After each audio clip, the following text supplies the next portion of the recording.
హరహర మహాదేవ. రాసుకున్నట్టు అక్షరాలు ఉండొచ్చు కానీ ఊహించినట్టుగా జీవితంలో మార్పులు చేర్పులు మాత్రం ఉండవు, అభివృద్ధి ఉండదు.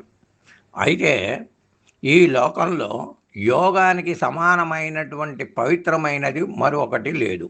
మనిషిని లోపల మంచిగా మార్చేటటువంటి శక్తి ఒక్క వివాహం అయిన తర్వాత యోగానికి మాత్రమే ఉన్నది. అందుకనే మన చిన్నప్పుడు తండ్రి కుమారుని వద్దకు వచ్చి, నాయన, నీ జాతకం ఎటు తిరిగి కొంత బాగాలేదు, నువ్వు వివాహం చేసుకోబోయే అమ్మాయి దంతసిరి బాగుంటే నువ్వు బాగుపడతావు నాయనా అనేవారు మన పెద్దవారు.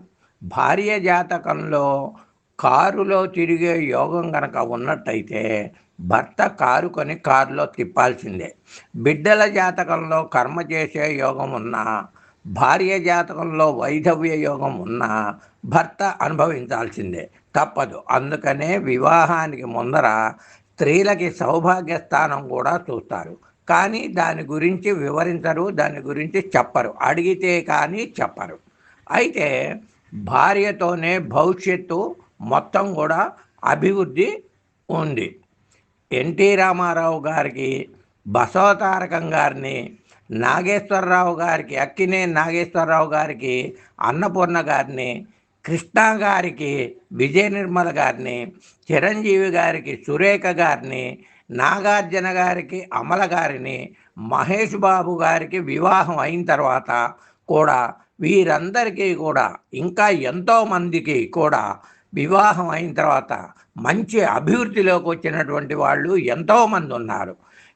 గొడ్డొచ్చిన వేళ బిడ్డొచ్చిన వేళ అంటారు. అందుకనే బిడ్డలు పుట్టిన తదనంతరం కూడా తల్లిదండ్రులకు అనేక విధమైనటువంటి మార్పులు చేర్పులతో మంచి యోగం కలుగుతుంది. కొంతమంది రాజకీయంగా కానివ్వండి, కొంతమంది వ్యాపార పరంగా కానివ్వండి, కొంతమంది ఏదన్నా స్కూల్స్ కానీ, కాలేజెస్ కానీ, మెడికల్ కాలేజెస్లు కానివ్వండి, ఇలాంటివి పెట్టి మంచి అభివృద్ధి చెందుతారు పిల్లలు పుట్టిన తర్వాత.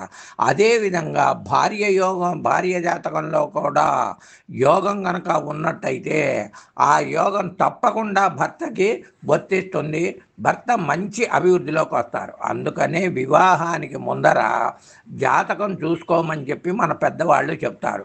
ఈ జాతకంలో కొన్ని యోగాలు కనుక ఉన్నట్టయితే ఆ యోగాలన్నీ కూడా పురుషులకే వర్తిస్తాయి. సర్వే జన సుఖినో భవంతు, సమస్త సన్మంగళాన్ని